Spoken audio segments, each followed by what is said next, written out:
Bien, buenas tardes, hermanas, hermanos. Vamos a comenzar el estudio del día de hoy. Hoy día vamos a tratar de terminar el capítulo 1 de Apocalipsis. Les recuerdo que la introducción y el primer capítulo que vimos la semana pasada están a disposición de ustedes si quieren después copiarlo. La Anita o la Consuelo van a tener el pendrive y las personas que quieran copiarlo lo pueden copiar ahí, ¿ya? Pero también igual va a estar en la página. Vamos a leer el día de hoy desde el capítulo 1, desde el versículo 9 hasta el 20. Les recuerdo que vimos la revelación de Jesucristo, la primera parte, los primeros 5 versículos, la bendición triple o de la Trinidad, mejor dicho, que recibe la iglesia a través del apóstol Juan. Y lo que vamos a ver ahora, ¿no es cierto?, ya tiene que ver con la visión del Hijo del Hombre, o sea, de Jesucristo que tuvo el apóstol Juan. Yo, Juan, vuestro hermano y copartícipe vuestro en la tribulación, en el reino y en la paciencia de Jesucristo, estaba en la isla llamada Patmos, por causa de la palabra de Dios y el testimonio de Jesucristo. Yo estaba en el Espíritu en el día del Señor, y oí detrás de mí una gran voz como de trompeta que decía: Yo soy el Alfa y la Omega, el primero y el último. Escribe en un libro lo que ves, y envíalo a las 7 iglesias que están en Asia, a Éfeso, Esmirna, Pérgamo, Tiatira, Sardis, Filadelfia y Laodicea. Y me volví para ver la voz que hablaba conmigo, y vuelto vi 7 candeleros de oro, y en medio de los 7 candeleros a uno semejante al Hijo del Hombre, vestido de una ropa que llegaba hasta los pies, y ceñido por el pecho con un cinto de oro. Su cabeza y sus cabellos eran blancos como blanca lana, como nieve, sus ojos como llama de fuego, y sus pies semejantes al bronce bruñido, refulgente como en un horno, y su voz como estruendo de muchas aguas. Tenía en su diestra 7 estrellas, de su boca salía una espada aguda de 2 filos, y su rostro era como el sol cuando resplandece en su fuerza. Cuando le vi, caí como muerto a sus pies. Y él puso su diestra sobre mí, diciéndome: No temas, yo soy el primero y el último, y el que vivo y estuve muerto. Mas he aquí que vivo por los siglos de los siglos. Amén. Y tengo las llaves de la muerte y del Hades. Escribe las cosas que has visto, y las que son, y las que han de ser después de estas. El misterio de las 7 estrellas que has visto en mi diestra, y de los 7 candeleros de oro. Las 7 estrellas son los ángeles de las 7 iglesias, y los 7 candeleros que has visto son las 7 iglesias. Ya, ahí termina el capítulo 1 y vamos a, si puedes volver a leer el 19, por favor. Sí, por favor. Escribe las cosas que has visto, y las que son, y las que han de ser después de esto. Ya, ahí nosotros tenemos el esquema, el orden que vamos a estudiar Apocalipsis. ¿Se acuerdan lo que vimos en la introducción? Ahí está, dice, escribe las cosas que has visto. Lo que ha visto en ese momento Juan es la revelación del Cristo glorificado en medio, ¿no es cierto?, de las iglesias, en el trono, con una vestidura especial. Eso es lo que él ha visto en ese momento. Las que son el capítulo 2 y 3 que corresponde al mensaje a las iglesias. Esas iglesias que puntualmente existieron en la época de Pablo, pero que representan a 7 iglesias puntuales, pero también representan a todos los tipos de iglesias que uno va a encontrar a lo largo de la historia. Va a encontrar iglesias como Éfeso, como Esmirna, como Tiatira, en fin. Son características que de alguna manera definen a una iglesia. Por supuesto que no existe una característica absoluta, pero la tendencia de una iglesia va a marcar de alguna manera a cuál de alguna de estas 7 se va a asemejar, ¿ya? Por lo demás, recuerden que la salvación, o sea, las personas que están en una iglesia, no todos los que están en una iglesia van a ser salvados o se van a ir en el rapto. En la iglesia hay trigo, cizaña, hay lobos, hay ovejas, ¿no es cierto? El porcentaje de eso va a depender mucho del tipo de alimento que se está entregando en la iglesia. Por lo tanto, cuando dice iglesias, está hablando de personas. Por ejemplo, la última iglesia, que es la Odisea, es la iglesia apóstata, 100%, la institución completa.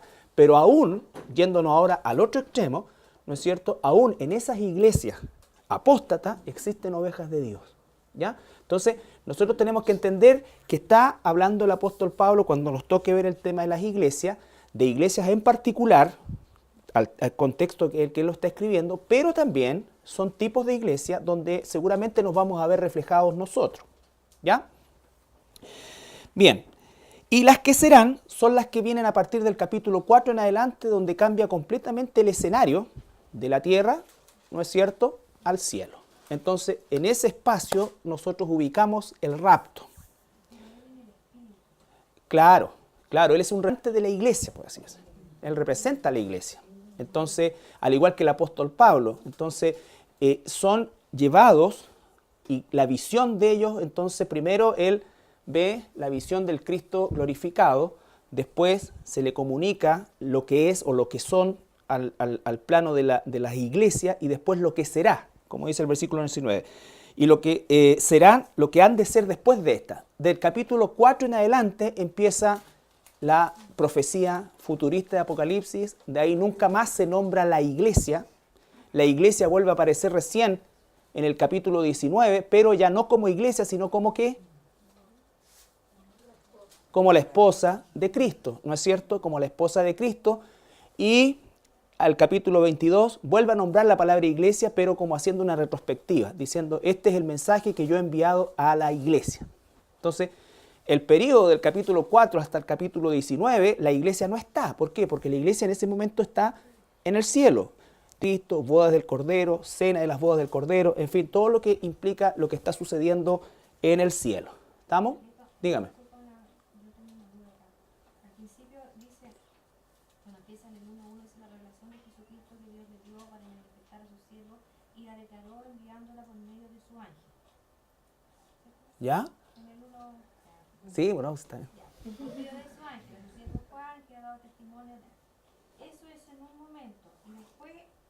Y después yo estaba en el Espíritu en el día del Señor y oí detrás de mí y ahí se presenta Jesucristo mismo. Claro. Son dos instantes distintos. Son dos instantes distintos. Lo que pasa es que cuando él está diciendo lo del versículo 1, él está haciendo un resumen. La Biblia, recuerden ustedes que como en el Génesis, en el principio creó Dios, ¿no es cierto? Y varón y hembra los creó. Y después el capítulo 2 dice, Dios formó al hombre. Entonces lo que hace ese primer versículo es hacer como una introducción o un abstract, que se llama, ¿no es cierto?, en los escritos normalmente, que es un resumen de lo que viene a continuación. ¿Ya? Entonces lo implica todo. Claro, hay un ángel, ¿no es cierto? Pero también la figura que va a aparecer ahí, ¿no es cierto?, es Jesucristo, porque después dice el versículo 2 que ha dado testimonio de la palabra de Dios y el testimonio de Jesucristo y de todas las cosas que ha visto en tiempo pasado, pero después empieza a hablarlas en tiempo presente. ¿Ya? Bien, entonces nos vamos a enfocar desde el versículo 9 en algo que es muy importante. Recuerden que todo lo que está apareciendo, candelabro, estrella, pies de bronce y todo esto, que para nosotros nos resulta de repente un tanto extraño, lo vamos a traducir a la luz de la misma escritura. La palabra no es de interpretación privada, la Biblia tiene que explicar la Biblia. ¿Ya? ¿Qué es lo que significa en la Biblia los pies de bronce? Bruñido. Bruñido es pulido. Bien. Lo primero que tenemos que analizar nosotros es el carácter del apóstol Juan. El carácter del apóstol Juan como un ejemplo para nosotros como cristianos también. Antes de introducirnos en la visión propiamente tal, nos tenemos que enfocar en el carácter del que recibe la visión. Eso significa, ¿no es cierto?, que nosotros primero que nada dice, versículo 9, yo Juan, vuestro hermano y copartícipe vuestro en la tribulación. El apóstol Juan en ningún momento hace alarde de su condición de apóstol. En ningún momento incluso él deja ver la tribulación que él está viviendo, sino que él equipara la tribulación en términos generales. Piensen que él era un anciano de 90 años, desterrado en un lugar, dejado ahí para morir. En la isla de Patmos es una isla bastante pequeña que tiene más o menos 15 kilómetros de largo por 6 o 5 de ancho. Es un roquerío donde principalmente se extraen algunos minerales. Los prisioneros jóvenes realizaban trabajos en la minería, digamos, como esclavos. Pero obviamente nosotros tenemos que pensar que Juan, de 90 años, difícilmente pudiese haber agarrado una pala y una picota. Por lo tanto, lo tiraron a morir, ¿no? Entonces, es una situación tremenda. Sin embargo, él dice, copartícipe vuestro en la tribulación. ¿Por qué? Porque, diga. Nosotros tenemos aquí, dice, en el sufrimiento. En el sufrimiento, sí. En lo mismo. Claro, lo que pasa es que yo quiero que nosotros nos enfoquemos en el carácter. En primer lugar, que él no hace ningún aspaviento acerca de su condición como apóstol. Él no dice, yo soy el apóstol amigo de Jesucristo que me recostaba al lado de él cuando cenábamos, y yo, como desgraciadamente todos estos ladrones de hoy día, ¿no es cierto?, se echan flores y se autoproclaman una serie de cosas. El cristiano nunca debe, ellos eran apóstoles, los verdaderos apóstoles. Y él dice, soy copartícipe con ustedes. Lo único que él dice, hermano vuestro. ¿Me entiende? Él no coloca esa condición que hoy día, ¿no es cierto?, se espera de que cada vez se van poniendo más títulos, apóstoles, querubines y serafines y cuántas cosas se les imagina, ¿no es cierto?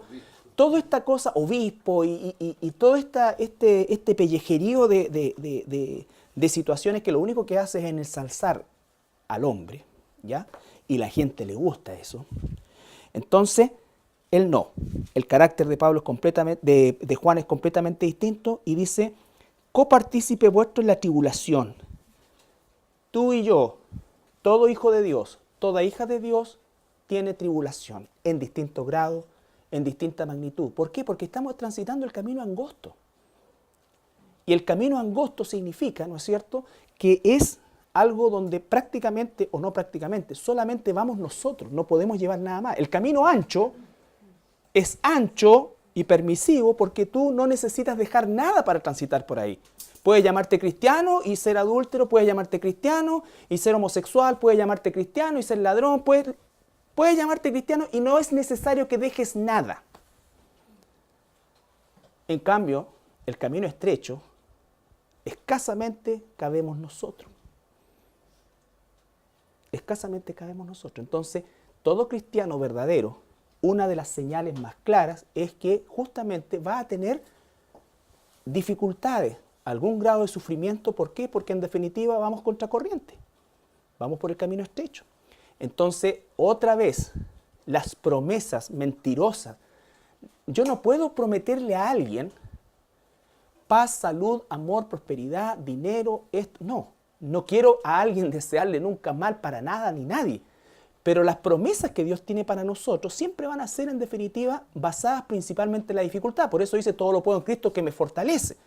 Eso no es para hacer buenos negocios, eso es para resistir las pruebas que estamos viviendo con el solo hecho de ser hijo de Dios, y entendemos ahora más que estamos en el mundo, pero no somos del mundo. Entonces, el concepto no ser del mundo no significa aislarse del mundo, sino que significa ser sal y luz en el mundo. Significa hacer la voluntad de Dios en medio de gente que no hace la voluntad de Dios. ¿Ya? Él nos llama nuestro hermano. Juan, el mismo Juanito, 60 años antes o quizás más, nos habla en el Evangelio, capítulo 1, versículos 12 y 13. Este término hermano, que a veces nosotros, espiritualmente hablando, ¿no es cierto?, lo usamos muy livianamente. Con esto yo no estoy hablando de juzgar, no estoy hablando estoy hablando de que la Escritura coloca el estándar de quién es mi hermano o mi hermana. Juan 1, 12 y 13. ¿Quién lo lee? Más a todos los que le recibieron, a los que creen en su nombre, les dio potestad de ser hijos de Dios. El 12. El 13, perdón. Cuales no son engendrados de sangre, ni de voluntad de carne, ni de voluntad de varón, sino de Dios. Ya. Entonces, la primera cosa es que mi hermano es alguien que ha nacido de nuevo. Alguien que ha nacido de el Espíritu. ¿Ya? No es mi hermano aquel, desde el punto de vista espiritual, no es mi hermano el que no ha nacido de nuevo. Vale decir que realmente tiene que haber esa persona, haber recibido arrepentimiento, haberse arrepentido, ¿no es cierto? Y verdaderamente haber nacido de nuevo. ¿Ya? Mateo 12, 46 al 50. Primero, mi hermano es el que ha nacido de nuevo. Vamos a ver cómo podemos identificar a alguien que ha nacido de nuevo. Mientras él aún hablaba a la gente, he aquí su madre y sus hermanos estaban afuera y le querían hablar. Y le dijo uno, He aquí tu madre y tus hermanos están afuera, y te quieren hablar. Respondiendo él al que le decía esto, dijo, ¿Quién es mi madre, y quiénes son mis hermanos? Y extendiendo su mano hacia sus discípulos, dijo, He aquí mi madre y mis hermanos. Porque todo aquel que hace la voluntad de mi Padre que está en los cielos, ese es mi hermano, y hermana, y madre. Ya. Entonces ahí ya tenemos el primer gran sesgo de la identificación de quiénes son mis hermanos. El Señor Jesucristo se encuentra en una escena enseñando un estudio bíblico y su familia sanguínea va y le pide hablar con Él. Él nos da una enseñanza ahí. No es que Él está faltándole el respeto a su madre y a sus hermanos. Lo que Él está haciendo es una enseñanza para que nosotros aprendamos a identificar quiénes son nuestros hermanos espiritualmente. ¿Quiénes son nuestros hermanos espiritualmente? Los que han nacido primero, de nuevo, y... Léalo, por favor. Léalo. Sí. ¿Qué dice ahí específicamente? No hay que olvidar ninguna palabra. Que hace la voluntad de mi Padre que está en los cielos, ese es mi hermano, mi hermana y mi madre. El que hace la voluntad de mi Padre, ahí Él nos incluye, porque su Padre es ahora nuestro Padre. En el caso de Él, por derecho propio. En el caso nuestro, por adopción, por gracia, por misericordia, pero es nuestro Padre.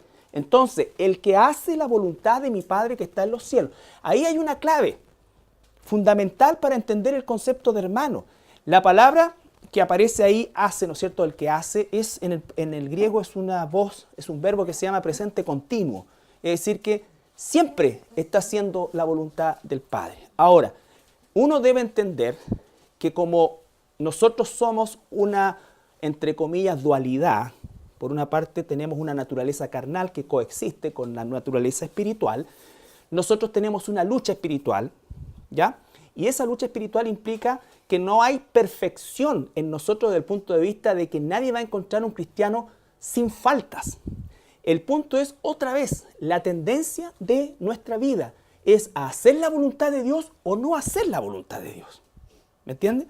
Entonces, cuando tú encuentras una persona que se llama cristiano o cristiana, cuya vida muestra claramente que la tendencia es no hacer la voluntad de Dios, entonces la Escritura que no nos dice que juzguemos, pero nosotros debemos, ¿qué cosa?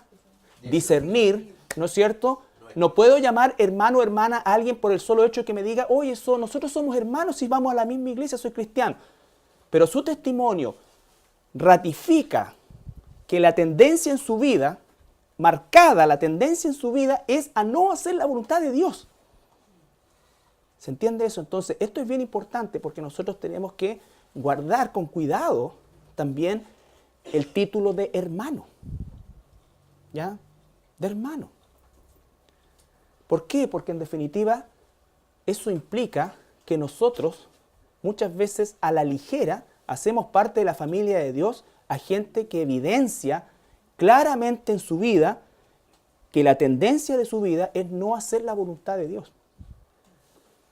La tendencia de un verdadero cristiano es a hacer la voluntad de Dios, a no pecar deliberadamente, a buscar realmente la santidad, a dolerse con el error, a ir cambiando y mejorando desde el punto de vista espiritual, ¿no es cierto?, nuestra relación con Dios. Nunca va a ser perfecto, ¿está claro?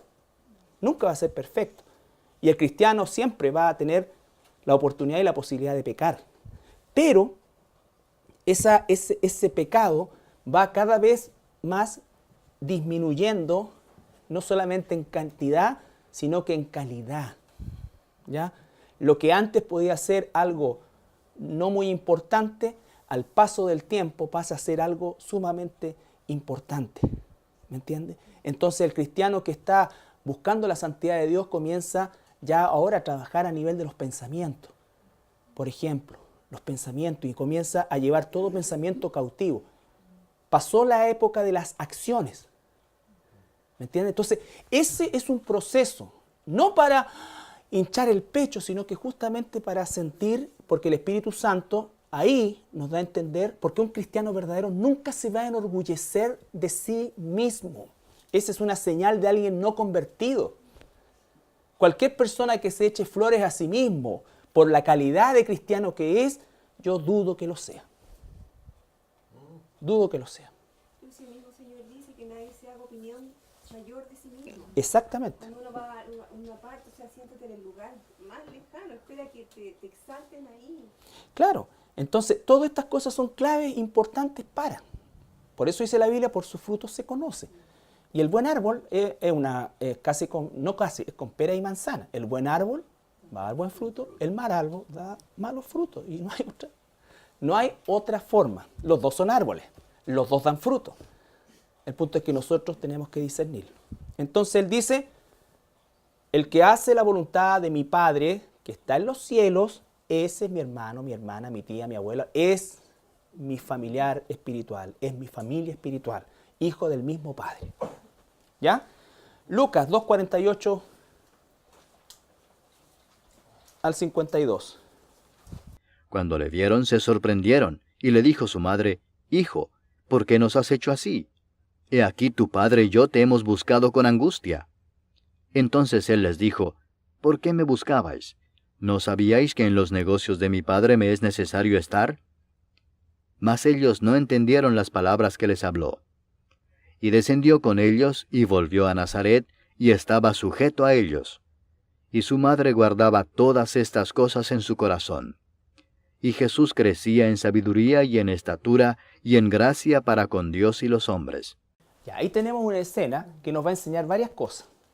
Lo primero, Jesús tiene 12 años. En la cultura judía, a los 12 años, un niño ya estaba en condiciones de leer e interpretar la Torá, que es lo que él está haciendo. También a los 12 años ya es imputable desde el punto de vista de que se considera que está en plena conciencia. Y vemos a Jesús acá que él hace inmediatamente una diferencia. La madre lo está buscando. Dice la Escritura que durante 3 días lo anduvieron buscando, por lo tanto la situación era angustiante. Jesús no le está faltando el respeto a María. Jesús está diciendo ¿qué cosa? En los negocios de mi padre, que no es José, tampoco está denostando a José, él está reconociendo ahí en plena conciencia que su padre es Dios, ¿no es cierto? Pero ¿qué dice después? ¿Que pescó sus cosas y se arrancó y se fue a vivir solo? No, estaba en ellos y estaba sujeto. Y estaba sujeto a ellos. Él siguió sujeto a ellos, pero ahí marca el precedente de que ahí está en plena conciencia de que él es el Hijo de Dios y a la misión que él venía. Pero mantuvo el respeto a sus padres, se sujetó a ellos, ¿no es cierto? ¿Y qué cosa? Y crecía en sabiduría. Exacto. ¿Ya? Pero él dice, mi padre. María, José no entendían todavía eso. Hoy día nosotros lo entendemos porque también es nuestro padre. Sin duda es el padre de María y de José también hoy. Pero en ese momento ellos no lo entendían. Y María dice que guardaba todas estas cosas en su corazón.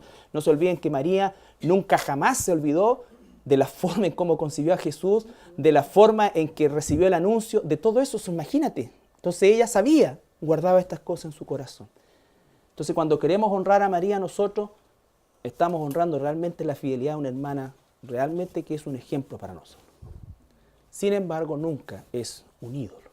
Entonces, eso nos da a entender cuando Juan dice hermano nuestro o hermano, ¿ya? De nosotros. Volvemos a Apocalipsis, yo Juan, vuestro hermano, él es nuestro hermano. ¿Cuáles son 3 factores a considerar fundamental dentro del proceso de entender si alguien es mi hermano o no? Primero, si ha nacido de nuevo. Si ha nacido de nuevo, va a dar evidencia de ese nacimiento.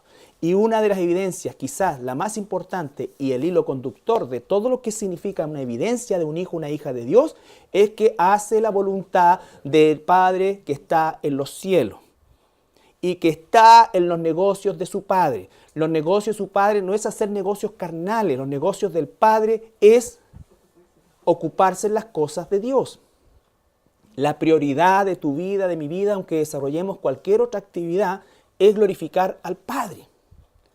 Es glorificar al Padre en lo que hacemos, en lo que decimos, cómo actuamos, cómo obramos.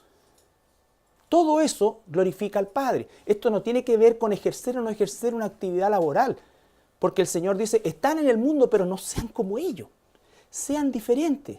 sean diferentes. Entonces, es tan importante eso porque en definitiva nosotros tenemos que entender que muchos de estos versículos se ocupan para hacer tontera y media, ¿no es cierto?, en relación a los negocios del Padre. Y todo. ¿Se dan cuenta? Se puede usar y de hecho se usa para este tipo de cosas y no es así. Nuestros hermanos son los que están también en los negocios del Padre. ¿Qué significa eso? Que nunca deja de ser Dios la prioridad en su vida. ¿Y qué significa que Dios sea la prioridad en su vida? Entonces que yo hago la voluntad de mi Padre que está en los cielos.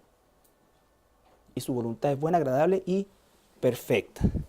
¿Estamos? Entonces lo primero que vemos nosotros es el carácter del apóstol Pablo. Después dice que participamos en la tribulación. La palabra tribulación significa sufrimiento, significa, ¿no es cierto?, hostilidad hacia nosotros, significa muchas cosas. No estamos pidiendo eso. Eso viene por el solo hecho de nacer de nuevo. Porque todo lo que en el mundo hay, va a rechazar la forma y a la persona de Jesús. Juan, el mismo Juanito 15, 18 al 21. Si el mundo os aborrece, sabed que a mí me ha aborrecido antes que a vosotros. Si fuerais del mundo, el mundo amaría lo suyo. Pero porque no sois del mundo, antes yo os elegí del mundo, por eso el mundo os aborrece. Acordaos de la palabra que yo os he dicho. El siervo no es mayor que su señor. Si a mí me han perseguido, también a vosotros os perseguirán. Si han guardado mi palabra, también guardarán la vuestra. Mas todo esto os harán por causa de mi nombre, porque no conocen al que me ha enviado. Ya, entonces está claro que hay una promesa. ¿La promesa cuál es? Hay una promesa. ¿Y cuál es la promesa? Que el mundo nos va a aborrecer. El mundo nos va a aborrecer. El mundo no es el planeta, no son los árboles. El mundo es el sistema, el pensamiento del ser humano, el pensamiento humano, la forma en que el hombre hace negocio, la forma en que el hombre gobierna, la forma en que el hombre dirige su vida, aborrece al cristianismo. Aborrece al cristianismo. Por eso es que el cristianismo apóstata, o el falso cristianismo, una de las claves es que es amigo del mundo, quiere hacer las cosas como el mundo, quiere agradar al mundo, quiere atraer a los mundanos a la iglesia y no a las ovejas de Dios. Si tú quieres atraer a los mundanos a la iglesia, es muy fácil. Es muy fácil. Tienes que alimentar la carne, haciendo promesas que la Biblia no hace.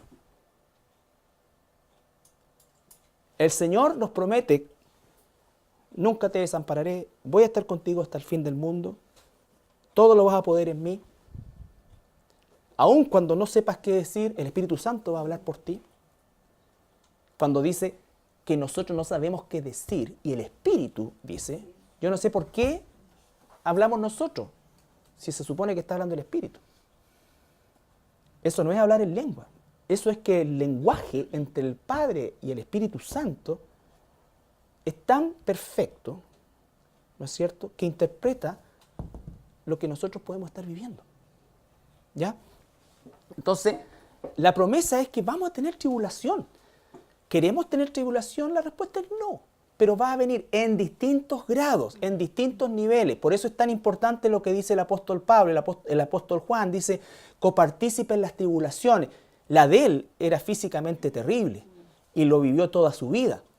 La de nosotros puede ser de carácter familiar, puede ser de carácter laboral, puede ser de carácter social, económico, ¿no es cierto? Pero vamos a tener tribulación, sufrir por hacer lo correcto a los ojos de Dios. Juan 16:33, el Señor Jesucristo lo dice claramente. Estas cosas os he hablado para que en mí tengáis paz.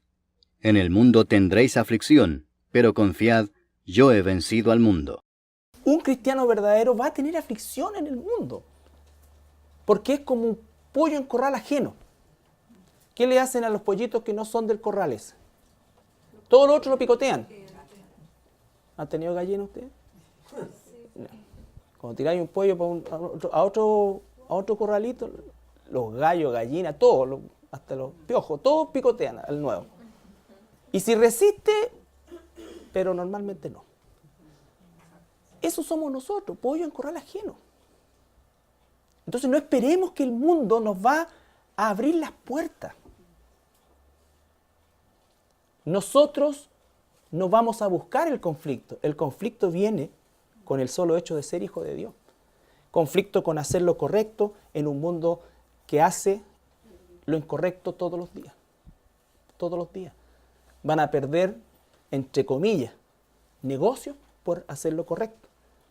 Pero si estamos en los negocios de nuestro Padre, nosotros tenemos que hacer lo correcto. Tenemos que hacer lo correcto. No podemos usar los métodos y el sistema del mundo para hacer, ¿no es cierto?, cosas dentro de la iglesia. Entonces, el Señor dice, en el mundo van a tener aflicción, pero ¿cuál es el consuelo que nos da?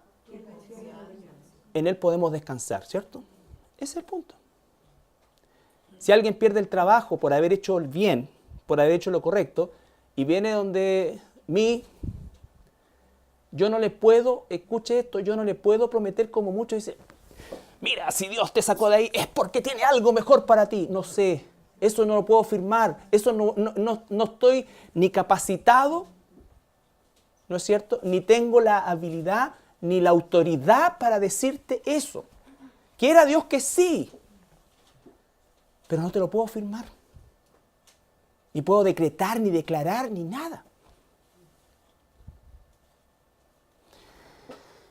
Romanos 5, 1 al 4.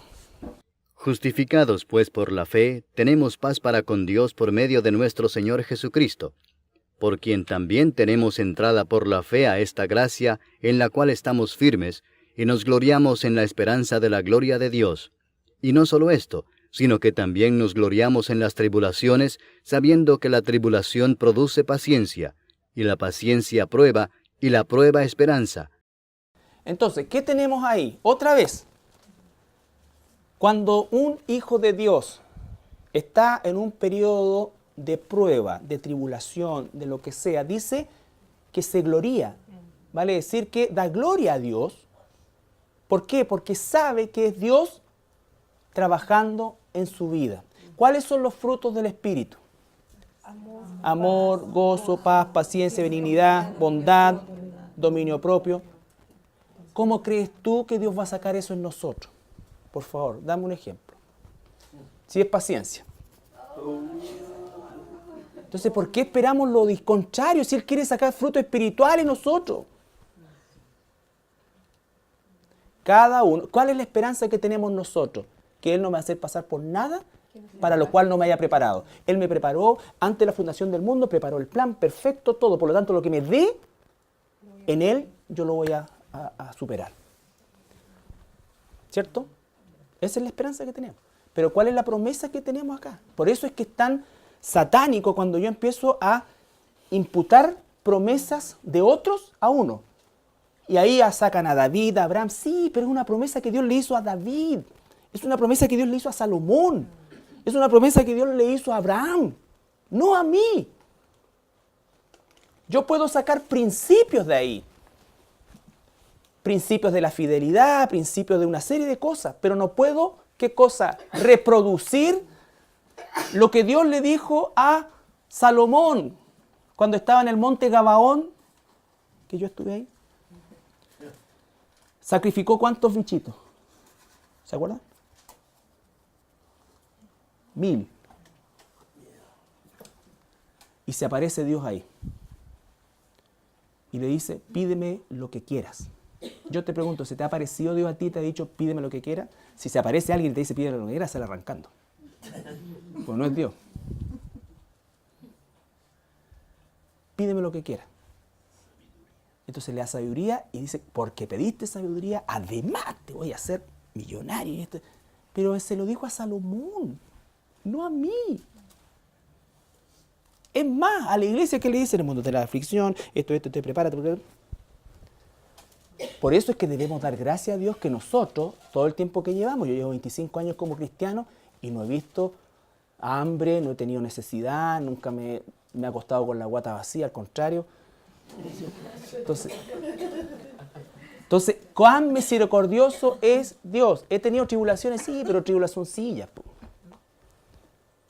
Y probablemente tú has tenido tribulaciones, a lo mejor un poquito más grande, todo, pero Ninguno de nosotros puede decir, ay, es que yo sufrí más que tú no sabes lo que yo... Ahí tenemos a alguien que sufrió. Y él dice, yo soy copartícipe de ustedes. ¿A ti te hicieron un vacío en tu grupo de amigos? Eso es tribulación también. Yo también dice el apóstol Pablo, esa palabra que tanto nos gusta usar a nosotros, te acojo también en tu tribulación. ¿No es cierto? También es una tribulación, es un sufrimiento. ¿Por causa de qué? Del Evangelio. Si te tocó eso, eso es. Sé fiel. Seamos fieles en eso. Por eso me encanta el carácter de Juan, y por eso es que hacemos tanto hincapié en eso, porque cualquiera de nosotros, mira, si cualquiera de estos mentirosos que hay hoy día, que se llaman apóstoles y toda esta cuestión, recibiera una revelación de este tipo, es que olvídate, Dios tendría que haberle puesto 50 aguijones para que no hablaran. Cambio Juan, ahí, yo soy copartícipe con ustedes, soy hermano de ustedes. Claro. No era un hotel 5 estrellas. Una cueva. ¿Verdad que la María se estuvo ahí? Sácate foto. Vamos a hacer Ya. En una situación. También estuvo ahí sí. Romanos 8, 16 al 18. El Espíritu mismo da testimonio a nuestro espíritu de que somos hijos de Dios. Y si hijos, también herederos, herederos de Dios y coherederos con Cristo, si es que padecemos juntamente con Él, para que juntamente con Él seamos glorificados. Otra vez, ¿no es cierto?, vemos la misma constante. Por causa de la verdad de Jesucristo, un cristiano verdadero va a tener padecimiento. No estamos siendo nosotros masoquistas, simplemente estamos diciendo que cuando un hijo de Dios verdadero está en el mundo lo va a aborrecer. El mundo lo va a aborrecer. En distintas medidas, en distintas formas. Nosotros podemos tener desde la persecución familiar, ¿no es cierto?, desde el vacío social, pasando por el vacío social, el hostigamiento laboral o la persecución institucional, que cuando ya un gobierno, como ocurre por ejemplo en los países comunistas o de carácter musulmán, gubernamentalmente, o sea, legalmente se matan cristianos. Legalmente es para eso, ¿ya? Entonces, pero no vamos a encontrar facilidades. No vamos a encontrar facilidades, vamos a encontrar siempre dificultades. Pero ¿quién está detrás de todo eso? Es el Señor Jesucristo. Por eso dice, ¿puedes repetirlo por favor? El Espíritu Santo da testimonio a nuestro espíritu de que somos hijos de Dios. Somos hijos de Dios. ¿Por qué da testimonio de que somos hijos de Dios? ¿Cómo es que sé que soy un hijo de Dios? O sea, entre otras cosas, aquí están las claves. Haber nacido de nuevo, todo lo que hemos dicho. Pero aquí hay una clave fundamental. Y si hijos, también herederos, herederos de Dios y coherederos con Cristo, si es que padecemos juntamente con Él. Si es que padecemos. Si tú nunca has padecido por ser cristiano y le has quitado siempre el cachete a la jeringa por distintas razones, eso significa que entonces no podemos seguir el ejemplo de Juan y de Pedro, que ellos dicen, mire, juzguen ustedes. Cuando dice juzguen ustedes, está diciendo, aplíquenlo la ley que ustedes determinen, pero nosotros no podemos seguir, o sea, no podemos callar la predicación. La predicación. Por lo tanto, ellos dicen, nosotros nos ponemos bajo las consecuencias que eso tenga, pero no vamos a dejar de hacerlo. Porque dice, pues tengo por cierto que las aflicciones del tiempo presente no son comparables con la gloria venidera que en nosotros ha de manifestar. Lógico. ¿Qué son 20 años más comparados con una eternidad? Si es que, porque ya, si fuéramos nosotros a lo mejor a conmutar cosas, ya hace rato que el Señor pasó, ¿no es cierto?, el equilibrio entre pasar cosas malas y pasar cosas buenas y cosas así y cosas así. O sea, Dios ha sido sumamente bondadoso en todo orden de cosas. En todo orden de cosas. ¿Me entiendes? Entonces, ese es el concepto de gratitud, de entender cuán maravilloso y misericordioso es el Señor. Porque Él, al igual que lo quiso con Juan, lo quiere conmigo. Pero Él usó algo con Juan que no está usando conmigo. Él sabe por qué le dio eso a Juan, pero yo agradezco que no me lo dio a mí. Pero algo me va a dar. Entonces, si lo que me da yo no lo sé llevar, ese es un problema. Ese es un problema. Porque significa que estoy buscando herramientas del mundo para salir de ese problema. o de esa dificultad o de esa tribulación. Es necesario a veces, claro, si yo estoy enfermo de resfriado, ¿no es cierto?, y tengo bacterias, todo, por supuesto me tomaré antibióticos, como siempre digo yo, en el nombre del Señor, que se te acabe esto. Pero si seguís tosiendo y con fiebre en la noche, anda al médico. ¿Me entiendes? Anda al médico. Yo les conté la historia y siempre digo esto mismo porque es verdad. Una persona que decía ser cristiana, lo picó una araña de rincón. Y no fue ni a la urgencia ni ninguna cosa, no, dijo, el Señor me tiene que sanar, el Señor me tiene que sanar. Bueno, le sacaron 3/4 partes de pierna. Entonces, ¿qué fue un problema de fe de él? No, es que uno no puede manipular las cosas a su antojo. En el nombre del Señor, sanan. Pero si la cuestión se te empieza a poner como beterraga, el Señor no vía esa esto. Para eso Él permite que existen hospitales, médicos, todo lo que sea. Entonces, es fundamental entender cómo es que opera Dios en nosotros. ¿Ya? Filipenses 1, 28 y 29. Y en nada intimidados por los que se oponen, que para ellos ciertamente es indicio de perdición, mas para vosotros de salvación, y esto de Dios. Porque a vosotros os es concedido a causa de Cristo, no solo que creáis en Él, sino también que padezcáis por Él. En nada intimidados. ¿Por qué? Porque estamos en las manos de Dios. Si Dios es con nosotros, ¿quién contra nosotros? ¿No es cierto? Entonces, nadie podrá separar el amor de Dios. Uno no debe tener miedo o temer al hombre. Por eso es que habla de que es el temor a faltarle a Dios. Porque ahí quedamos desprotegidos. Pero nosotros le tenemos mucho más miedo a las cosas que ocurren con hombres, con personas, miedo, pero el temor de Dios es justamente lo que necesitamos siempre, o sea, recordar que no podemos, no debemos, ¿no es cierto?, faltarle a la voluntad de Dios. Y si lo hacemos, abogado tenemos que para el Padre, arrepentirnos, aprender, seguir, todo lo que significa. Entonces, hoy día hemos visto solamente parte del carácter de Juan. La próxima semana vamos a ver esta revelación con la simbología que hay, pero es importante aprender el carácter del apóstol Juan, un ancianito ya de más de 90 años, transformado a lo largo de toda su vida, y al final y en el ocaso de su vida, él recibe la revelación más majestuosa del Señor Jesucristo.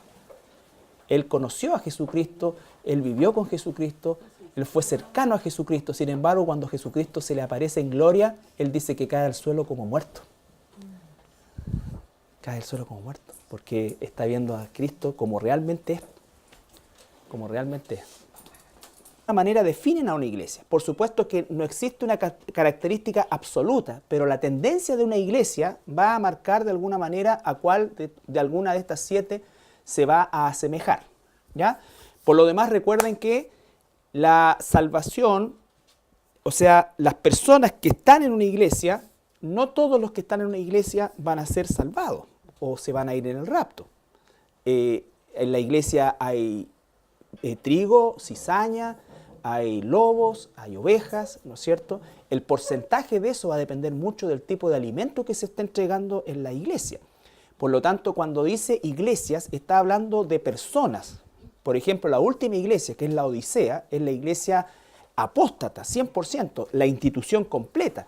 Pero aún, yéndonos ahora al otro extremo, ¿no es cierto? Aún en esas iglesias apóstatas existen ovejas de Dios. ¿Ya? Entonces, nosotros tenemos que entender que está hablando el apóstol Pablo, cuando nos toque ver el tema de las iglesias, de iglesias en particular, al contexto que él lo está escribiendo, pero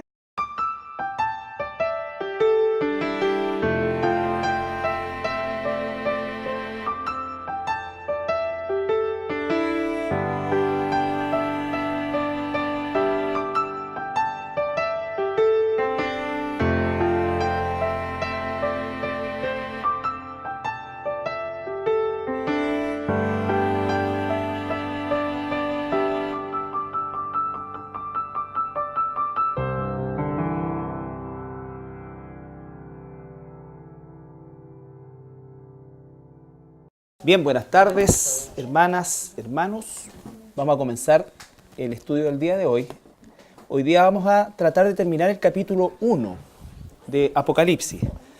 Les recuerdo que la introducción y el primer capítulo que vimos la semana pasada están a disposición de ustedes si quieren después copiarlo. La Anita o la Consuelo van a tener el pendrive y las personas que quieran copiarlo lo pueden. Ellas son los ángeles de las 7 iglesias, y los 7 candeleros que has visto son las 7 iglesias. Ya, ahí termina el capítulo 1 y vamos a, si puedes volver a leer el 19, por favor. Sí, por favor. Escribe las cosas que has visto, y las que son, y las que han de ser después de esto. Ya, ahí nosotros tenemos el esquema, el orden que vamos a estudiar Apocalipsis. ¿Se acuerdan lo que vimos en la introducción? Ahí está, dice, escribe las cosas que has visto. Lo que ha visto en ese momento Juan es la revelación del Cristo glorificado en medio, ¿no es cierto?, de las iglesias, en el trono, con una vestidura especial. Eso es lo que él ha visto en ese momento. Las que son el capítulo 2 y 3 que corresponde al mensaje a las iglesias. Esas iglesias que puntualmente existieron en la época de Pablo, pero que representan a 7 iglesias puntuales, pero también representan a todos los tipos de iglesias que uno va a encontrar a lo largo de la historia. Va a encontrar iglesias como Éfeso, como Esmirna, como Tiatira, en fin. Son características que de alguna Para ver la voz que hablaba conmigo, y vuelto vi 7 candeleros de oro, y en medio de los 7 candeleros a uno semejante al Hijo del Hombre, vestido de una ropa que llegaba hasta los pies, y ceñido por el pecho con un cinto de oro. Su cabeza y sus cabellos eran blancos como blanca lana, como nieve, sus ojos como llama de fuego, y sus pies semejantes al bronce bruñido, refulgente como en un horno, y su voz como estruendo de muchas aguas. Tenía en su diestra 7 estrellas, de su boca salía una espada aguda de 2 filos, y su rostro era como el sol cuando resplandece en su fuerza. Cuando le vi, caí como muerto a sus pies. Y él puso su diestra sobre mí, diciéndome, no temas, yo soy el primero y el último, y el que vivo y estuve muerto. Mas he aquí que vivo por los siglos de los siglos, amén. Y tengo las llaves de la muerte y del Hades. Escribe las cosas que has visto, y las que son, y las que han de ser después de estas. El misterio de las 7 estrellas que has visto en mi diestra, y de los 7 candeleros de oro, las 7 estrellas. copiar ahí, ¿ya? Pero también igual va a estar en la página. Vamos a leer el día de hoy desde el capítulo 1, desde el versículo 9 hasta el 20. Les recuerdo que vimos la revelación de Jesucristo, la primera parte, los primeros 5 versículos, la bendición triple, o de la Trinidad, mejor dicho, que recibe la iglesia a través del apóstol Juan, y lo que vamos a ver ahora, ¿no es cierto?, ya tiene que ver con la visión del Hijo del Hombre, o sea, de Jesucristo que tuvo el apóstol Juan. Yo, Juan, vuestro hermano y copartícipe vuestro en la tribulación, en el reino y en la paciencia de Jesucristo, estaba en la isla llamada Patmos, por causa de la palabra de Dios y el testimonio de Jesucristo. Yo estaba en el Espíritu en el día del Señor, y oí detrás de mí una gran voz como de trompeta que decía, Yo soy el Alfa y la Omega, el primero y el último.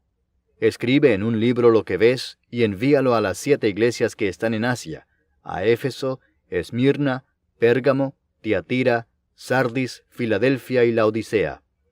Y me volví para